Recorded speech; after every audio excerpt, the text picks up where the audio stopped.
should be efficient, meaning it doesn't take a lot of time, and it should be effective. In other words, it should deliver the results.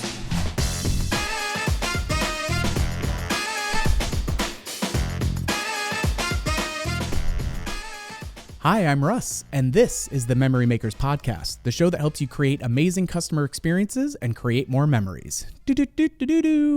All right, gang, we're getting straight to it. No Danny today, but I have an even better opportunity for you guys to learn some amazing things all around redemption profitability. I am joined today by Kevin Kochman from Semnox. Kevin, how are you, good sir? I'm great. Thanks, Russ. I love it. I love it. Well, I am so excited to dive into you. We were chatting just briefly before we started recording, and I am fascinated by your background. And for those of you who don't know, Kevin is currently with Semnox, but has experience with some amazing brands. But prior to all of that, started in the Air Force straight out of high school. Thank you for your service with that. And that was something that gave you a lot of international exposure and kind of ignited this fire for you to be able to have more experiences abroad. And so after your time in the Air Force, you were the director of international operations for Applebee's, and then went on and was working with Main Event as they grew from 8 to 45 locations, and then was doing some consulting. And now at Semnox, it's a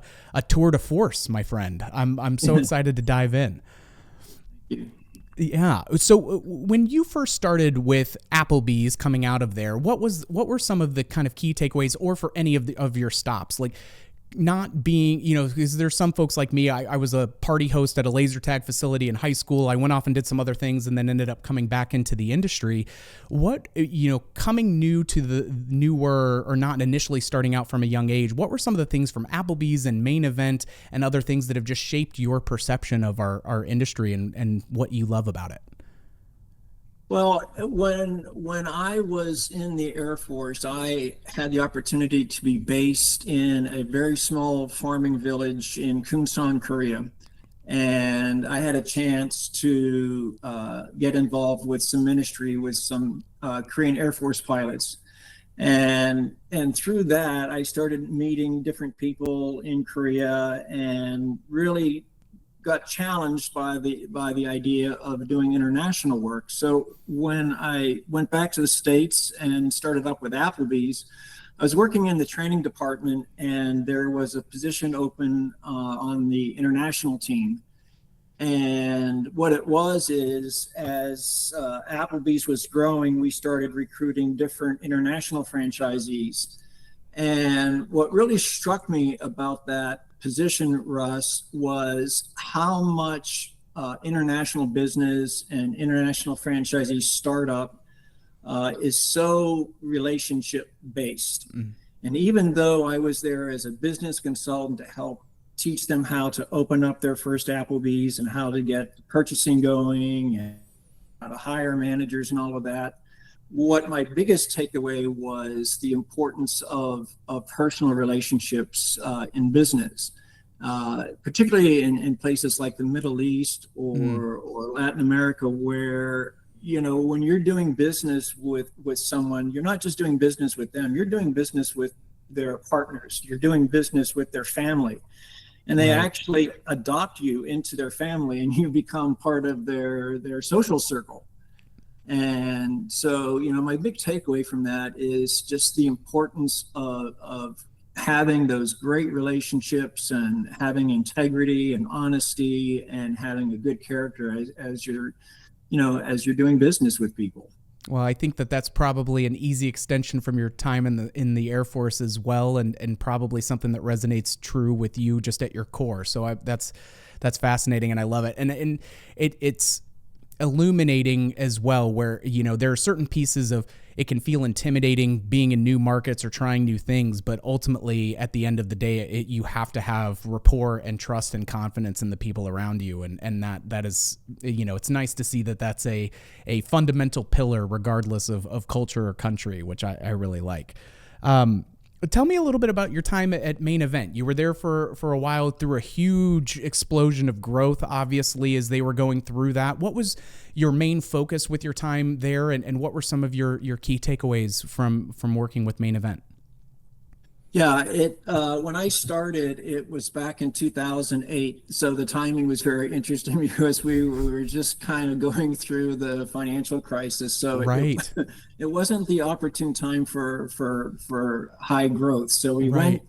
went, we had 8 centers at the time. They were all in Texas, but we had a great CEO at the time, Charlie Keegan, who is very well known in this industry. Hmm. And he brought me on primarily to roll out a new food and beverage program. And I started out as a consultant, but eventually got brought on as director of ops services. And what that position was, it actually became a kind of a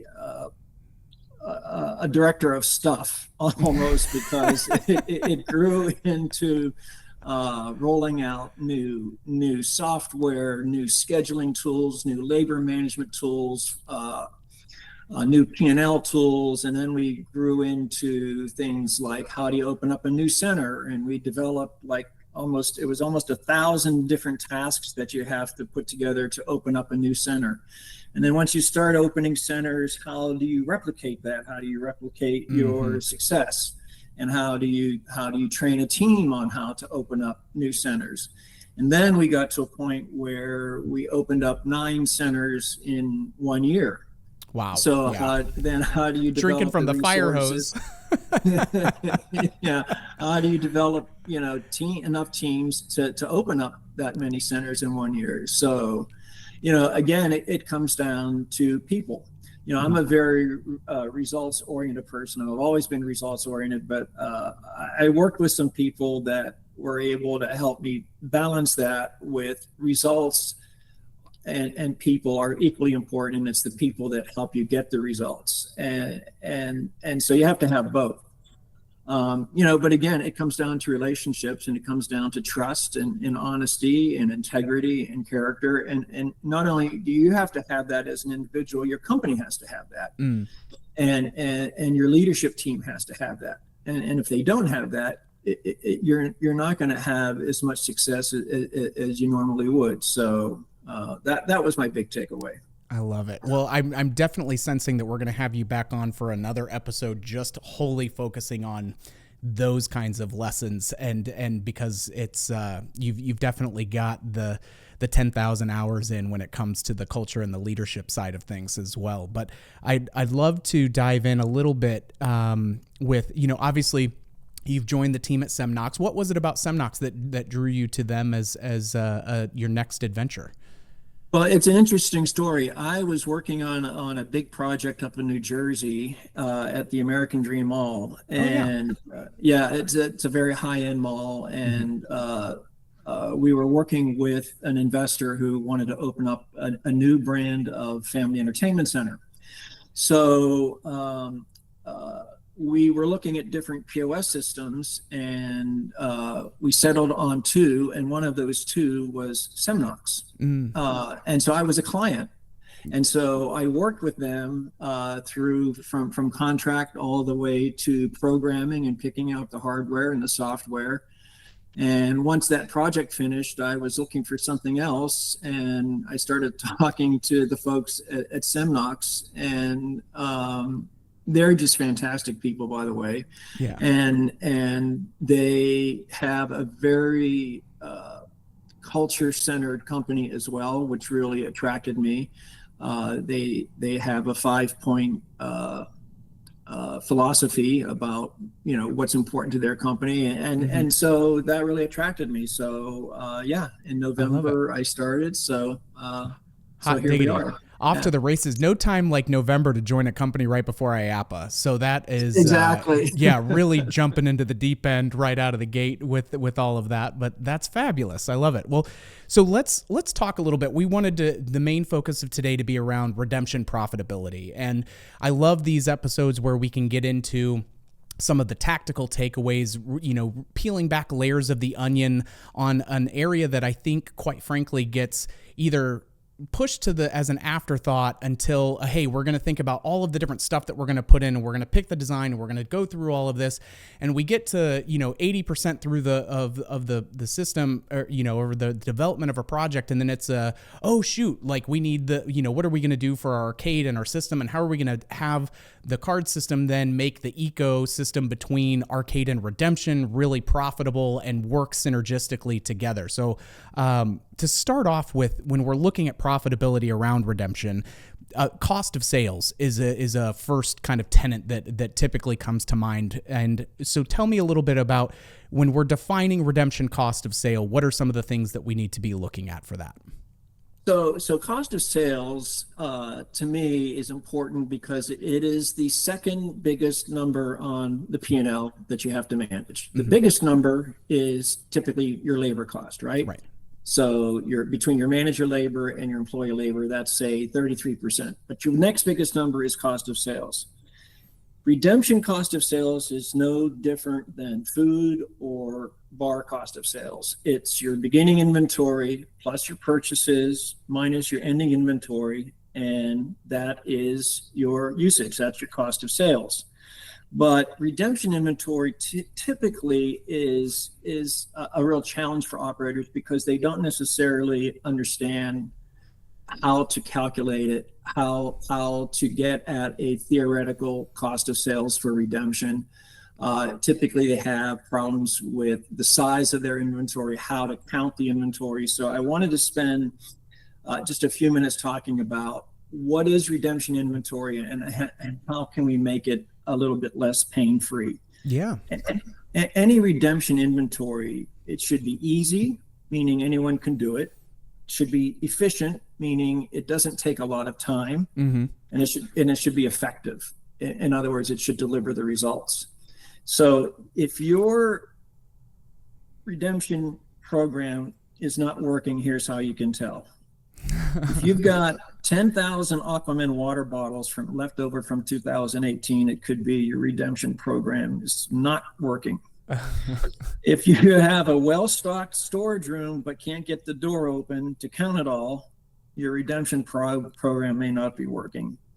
And if your games manager starts bringing a sleeping bag and pajamas every inventory night, it's time to remove the pain points. So that's how you can tell if your redemption inventory is not working. I absolutely love it. I'm having Jeff Foxworthy flashbacks to watching his special with it and everything. I love it though. I love that framework, and you're absolutely right. And one of the things that we talk about is just how do we identify pain points or points of friction and start to engineer those out of the process. And sometimes it's so much more of a process or a procedure before it is a people issue when it comes to the redemption side. And so if they do have any of those, you might have a redemption inventory problem if, kind of factors that come out with that. What are some consistent inventory procedures that you have seen that work well to help start to ease some of that? Hey, we recognize that these are issues for us, but where are some starting points that they should look to start? Hey, what knobs and dials and levers should we be working on with the process here? Yeah, perfect. So best practice number one, I would say, is you have to establish an inventory target. And what that means is, how big should my inventory be? How much inventory do I need to have to do the sales that I'm doing? So for example, if you're doing $30,000 a week in food sales and your budget for food cost is 33%, all you need to do is take your revenue of 30,000 times 33%, and that tells you that your food inventory should be around $10,000. And then you can add 10% buffer, for peak periods. And it's the same for redemption, or it's the same for bar. So if you're doing $60,000 a month in games revenue, and your target is 25%, you just do the math, and that's what your games inventory should be.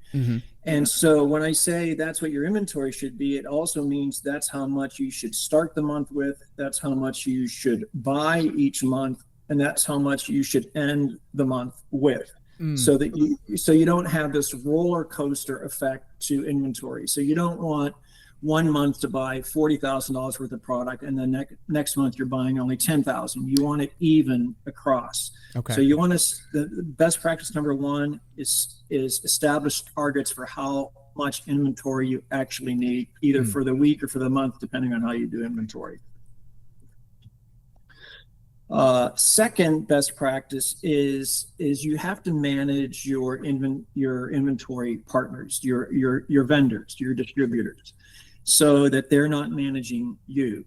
Mm-hmm. So in other words, you have to tell them how much you want to buy. You want to limit the number of subs or out of stock products that they have. You want to take advantage of the EPL or DPL, the electronic packing list that they send. They can download that through your software if you have that capability. You want to set timelines for when those deliveries come in. Sometimes in the past, I've seen huge deliveries, $20,000-$30,000 orders coming in the back door right in the middle of a peak period. So you want to manage when is that order arriving? Do I have the right people to put that order away quickly so it's not just sitting out on the floor? Mm-hmm. Are my storage areas ready to receive that product so that all of my shelves are organized grocery style? And there's a lot of other things that you can do to set the stage and set yourself up for success. But you want to manage your vendors so that you know what's coming in, when it's coming in, how it's coming in, and then when it does come in, you have a very efficient and quick way to put that order away so it's not sitting on the floor somewhere or getting lost or getting stolen. Yeah, no, I love that. I mean, again, it's just trying to think through where are we going to have issues and how do we engineer that out? Like we were talking about, that's such a key one of, you're up to your eyeballs on a Saturday morning and all of a sudden you've got a truck delivery dropping off and it's like, we don't have any flexible staff to go and do that versus noon on a Tuesday when we're typically going to be a little bit lighter and actually have, it's not going to take away from the customer service side of things, or it's not going to overextend our staff when their priorities need to be elsewhere. Yeah, exactly. And it's important to train your managers and your staff on what that process is and not assuming that they know what it is, not assuming that they know how to put away an inventory. There is a certain art to that. Mm-hmm. There's a certain way to organize your storage areas. There's a certain way to label your storage areas. So the next best practice is calibration. And this gets a little bit technical, but it's important. So think about your claw games. If you have a lot of claw games, this project we did up in New Jersey, I think we had over 100 claw games that had to be stocked. If you don't know what your calibration is, if you don't know how to calibrate your games, meaning the tension on the claw machine, for example, you need to know what your games are calibrated to pay out. Mm-hmm. So that you know exactly what the usage should be. So for example, a claw machine, you can set it to however many wins per try you want. But typically you would have some claws, you can have somebody win something every time. Mm-hmm. So it might be a piece of candy, or you can set it so somebody wins every 10 times mm-hmm. or every 20 times. And each claw has their own setting. But each claw also has a certain size of product that needs to go in that claw machine. And if the wrong products are going into these machines, it's not going to be calibrated correctly. Or if somebody's gone in and changed the calibration so that people are not winning as much as they should be, or they're winning too many times, then it's going to affect the amount of product that you're giving away. Mm-hmm. And, our best practice was always, you want people to win. You want people walking around your center with your logoed basketballs yep. or, the big plushies, or you want people walking around the center with those things so that people feel incentivized to go play those games. Mhm. If it's too hard to play the game, if it's too hard to win, you're going to lose customers. Mhm. So calibration, best practice number 3 is calibration. Everything should be calibrated. You need to know what those calibrations are. And what I used to do is for all of my games, especially all of the claws and merchandisers, you can put in a schematic at the bottom of your game inside the door. You can put a schematic and identify exactly what product numbers go in there, what that you could take a picture of what that product looks like, Mhm. so that anytime an employee has to go and stock that game, they know exactly not only what needs to go in there, but they know where in the storage room to go to Right. get that product, so that it matches, right? Yeah. So that way you know that your games are calibrated, it's giving away the right amount of product, and it's giving away the right product. And that becomes important later when you're doing your inventory and you're trying to calculate theoretically what should I have used in terms of usage. How Mm. many of product X should I have given away for the month based on, and we can talk about this in the next podcast. I can walk them through how to calculate what the theoretical usage should be by item Love it. and identify where the variance is. So calibration is best practice number 3. Yeah.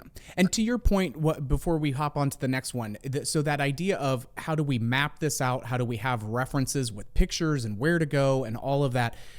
So when we were coming out of COVID, one of the big things that we were looking at, especially right before we were moving over to our new facility, was this lean manufacturing concept and the Toyota way. And one of the 2-Second Lean by Paul Akers is a book that we've recommended a number of times here, but it's everything from, hey, how do you clean the bathrooms? Here's the 6 pictures of here's what the clean toilet seat looks like. Then you're going to lift the seat. Here's what that looks like with the seat lifted up. Like they will have a pictograph, or infographic level of description, as opposed to it just being a checklist item that out of context, you have no idea what success looks like for that task. If they're not familiar with it already, and then that allows for variance and a kind of losing or drift from what the core thing should be with that. So I love that concept. Yeah, exactly right. Yeah. So what else as far as inventory best practices should we be considering as well? All right, best practice number 4: use the right tools. Just like any job, you have to have the right tools. So let's start with inventory sheets.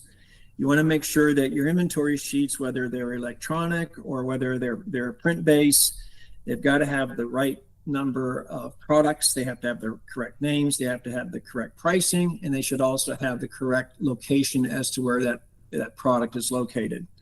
So many times you'll see inventory sheets that are just pages and pages and pages long because they haven't been updated. The old items haven't been taken off. The new items haven't been added. So there's a lot of pencil writing and scratch outs and, I can't find this and I can't find that. So having clean inventory sheets is really, really important. Next thing in terms of right tools is it's always shelf to sheet inventory. It's always, always, always shelf to sheet. And if you do inventory, you know exactly what that means. Next, 2-man count. I always recommend a 2-man count. I think doing inventory with one person can lead to mistakes. So I'm a firm believer in a 2-man count if you have the resources. The storage areas should always be organized the day before, not the day of. So again, that means pull all of your product forward, organize it face forward, grocery style. All of the invoices are already input for the month. So we're not scrambling at the last minute trying to find invoices to input to get our final cost of sales. I'm a big believer in weighing versus counting on certain items. So all of your smaller toys and candy and things like that, you don't need to count those. If you weigh them, it's just as accurate. Okay, that's a good one. I definitely would have been counting Tootsie Rolls and Green Army Men for longer than I should have. So a lot of people still do. Once you count an area, if possible, count and lock up or seal it up and let people know that area has been counted and not to pull from it again until after inventory is done. And then finally have all of your shelves pre-labeled with UPC or barcodes so that if you're using a Bluetooth bar scanner, barcode scanner, you can just scan what's on the shelf, do your count, and then move on to the next. And the product that's on the shelf should match the sequence that's on the sheet. So that's how you set up your inventory so that you're not skipping and jumping from page to page. You Right. just go straight through page one, counting left to right, top to bottom, each shelf. So using the right tools is super, super important. I love that. I love that. Well, let's shift gears and talk about another, ordering and receiving. So you had mentioned earlier, hey, if you've got, a ton of Aquaman water bottles that you're sitting on from 2011 and all of that, what are some best practices around ordering as well? And we talked about having that cost of sale, knowing, hey, here's how we have a consistent month to month number that matches, so we're not having big peaks and valleys with it. What are typically either they're not given as much intentional thought when it comes to ordering and receiving on the inventory? Yeah, we talked a little bit about receiving already, but on the ordering side, I am very old school. And I'm very old school when it comes to setting up order guides Okay. and how you set up your order guide. So every order guide should always have not just the product name and the vendor information, but there should be a par. And included in that par should be a low par and a high par. So your low pars might be your Monday through Thursday usage, and your high par might be Friday, Saturday, Sunday. Or you might have, off peak and high holiday season, or Gotcha. school in, school out, spring break, whatever. But you have a high and a low par. And then what I would do is I would have like a 6 or 8 week history so I could see each week how much did I order, how much did I receive. So if I started with 4 last week, I ordered 4, so now that brings my total to 8.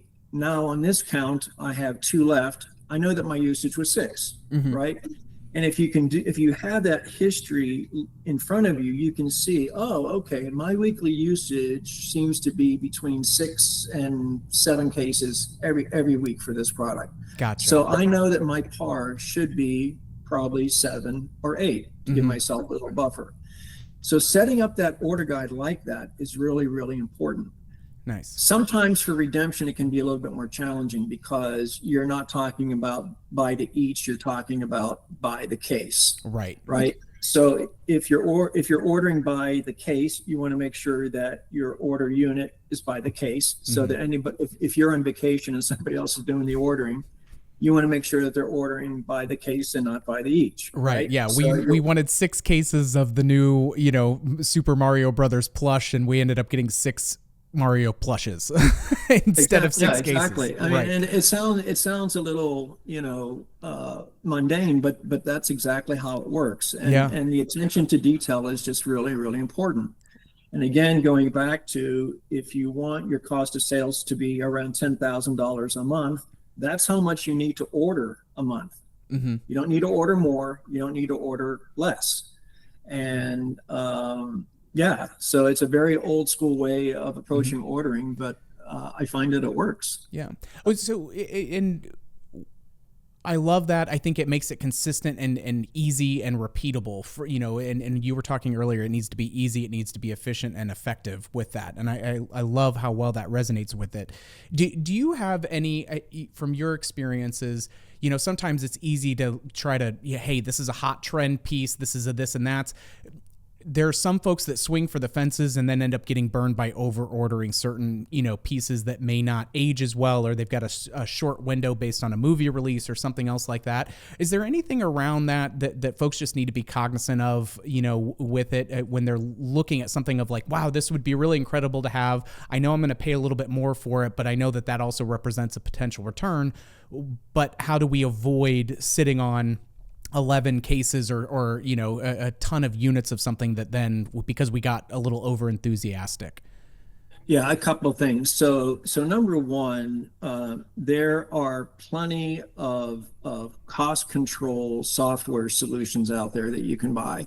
On the food side, there's tools like Crunch Time or Right. eTech. I mean, there's lots of programs that you can buy.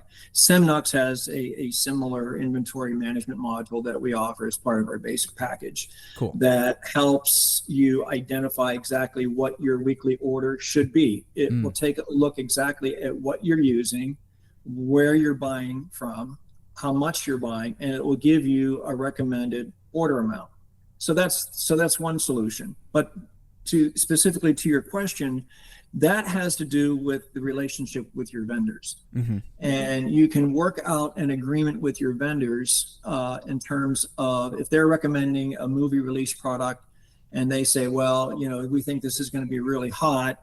We think you should buy at least 20 cases. And then at the end of the promo, you're stuck with 16 cases left.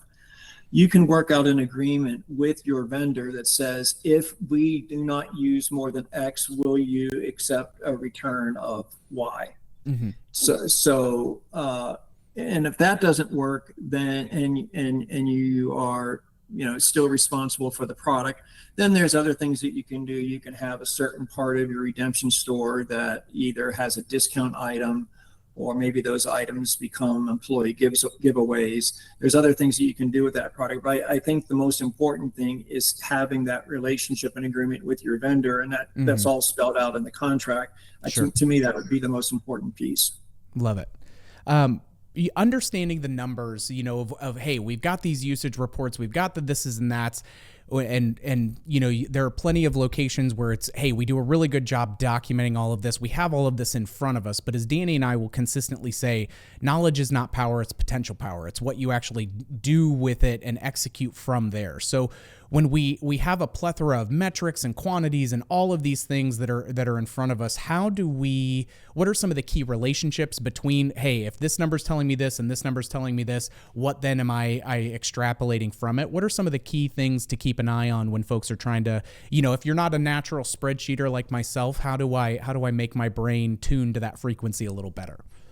Yeah, I think the most important thing is if you've got the right tools and you've got an inventory management program working for you, whether it's Semnox or some other program, what that system should give you is a variance report.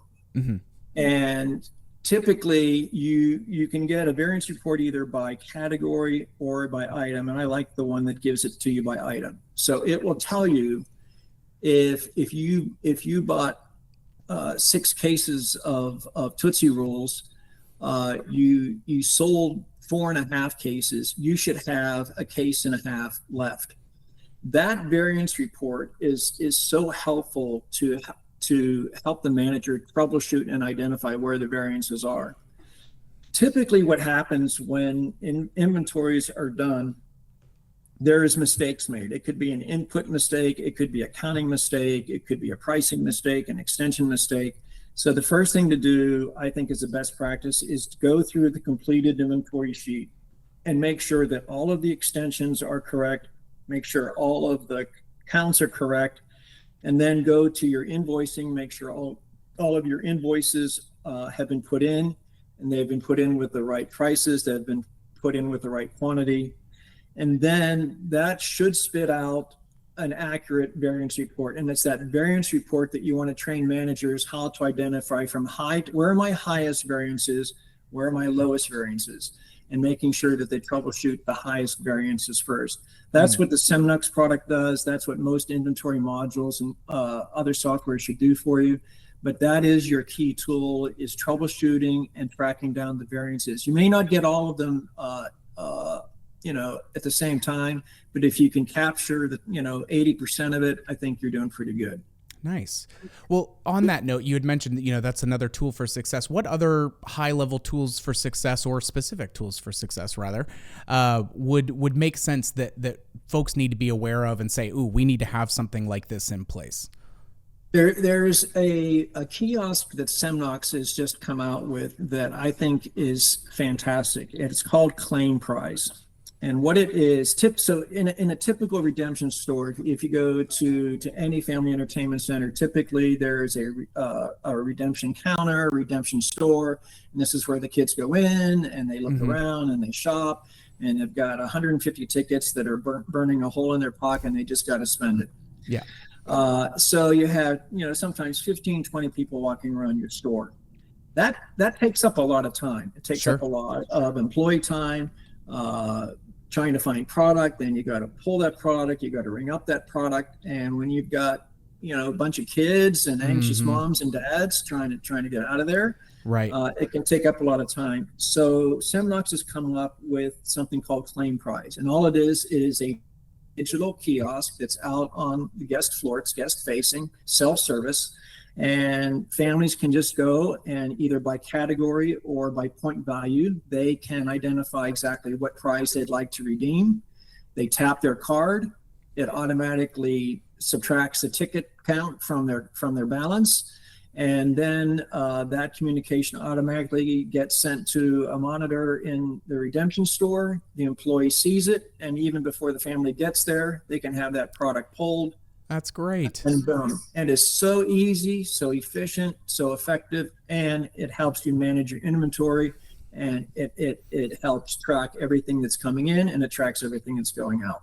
Well, I love that for a couple of reasons, because I feel like it's a double, it's got a double impact. One, it removes potential friction when a family, like you were mentioning, is, that's typically when they're at the end. Mom and dad may be really ready to go. They were really ready to go 15 minutes ago. And so it helps avoid some of that slowdown. So that way they're not left with a, kind of hanging chad, so to speak, or an area that's less than fantastic, right? It helps smooth out any friction points on that.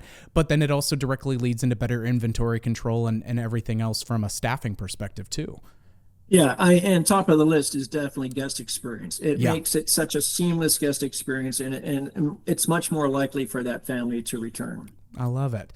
Well, before we wrap up, and I have absolutely enjoyed our conversation. I'm fascinated with just how you view that and are able to break it down. I feel like I'm seeing the Matrix a little bit more when it comes to that side. So thank you for your insights. But before we wrap, I would love if there is one of my favorite consistent questions that I'll ask to our guests is there a favorite book or a quote that you've had, or an audiobook or podcast, anything like that? And it could be something that you've carried with you throughout your life, or it could be something that you came across the other day, but any kind of meaningful or impactful piece that you'd love to share with the guests.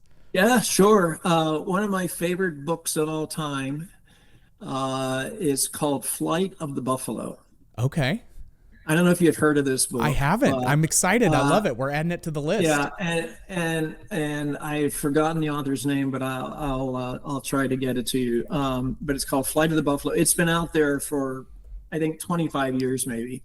Flight of the Buffalo, soaring to excellent learning to get employees to let employees lead. It looks like it's from James Belasco and Ralph C. Stayer. Cool. Yep. Okay. That's it. And it's a comparative it compares how geese in a flock, when they fly, they don't have one leader. They interchange, and they change out the geese as one gets tired or gets sick or whatever. That goose will fall to the back and another geese will take its place.